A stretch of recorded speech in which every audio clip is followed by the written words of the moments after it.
According to the UC Davis Center for Poverty Research, estimates of the 2016 U.S. Census Bureau determined that 41.3 million Americans are currently living in poverty.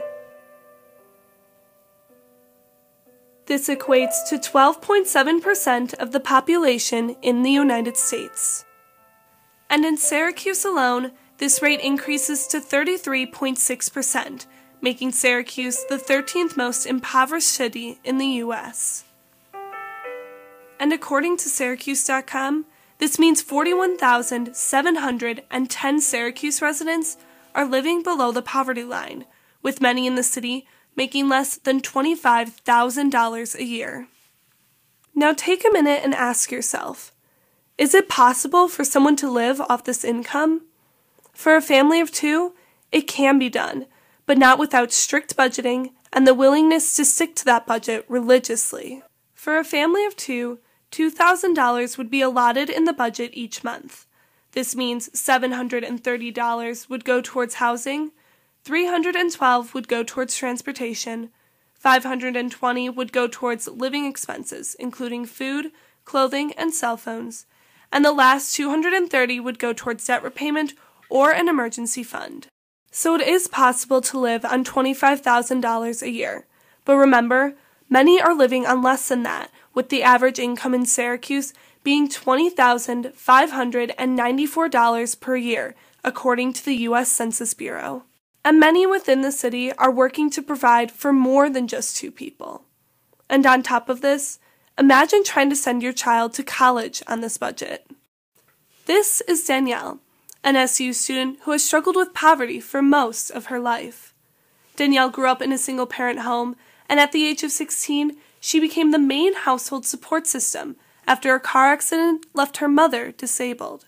So coming to college wasn't exactly an easy feat. I am supporting not only myself here at Syracuse, paying for my education and the cost of what it means to be a student here, and also supporting my mother back home with paying bills and groceries and other essentials.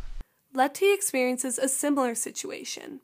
Her family came to the U.S. when Letty was in second grade, only able to afford a 2-bedroom apartment for their 6-member family. There was actually a time where we would eat beans and eggs every day for 3 meals a day. Her family often used food stamps just to get by. So for Letty to come to college, she needed significant financial support. She's at Syracuse on nearly a full ride, only taking out a loan to pay for her housing. Any costs beyond this are out of pocket. Sometimes they're like, oh, let's order pizza, or let's order this, and blah, blah, blah. And I'm like, I have to go eat at the dining hall. The way I see it is I don't want to spend money on things that are not absolutely necessary. I really have to budget myself. But this doesn't seem to faze her. Whatever it is, I take it on. It's fine. I can adjust to anything. But this doesn't mean that daily life is easy. One day this semester I was walking across campus with holes in my boot, holes in the bottoms of my boot, and a ripped winter coat, and just really feeling really, really small and like I didn't belong here. And sometimes it can seem that way. Let's take 100 pennies for example. If you remove 51 of them, this is the percent of Syracuse students who come from a wealthy, affluent background. And if you remove 7 of them, this is the percent who come from a background of poverty. This is a small percent, but explains why many who come from a background of poverty have a hard time breaking into the upper classes. Typically, kids from poverty don't attend college, which explains the findings of CNN that only 30% of those born into the lower class rise to a higher class. But there is hope. About 3% of students who attend Syracuse and come from a background of poverty become a rich adult.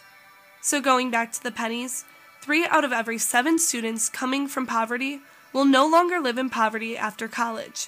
That is why making education affordable and accessible is so critical to creating a brighter future for these individuals. For those who are now students, schools do offer ways to making college life more affordable. Syracuse offers the Hendricks Chapel Food Pantry, which gives students access to food and personal care items who wouldn't be able to afford them otherwise. But the best way for students to gain support? Through sharing their stories.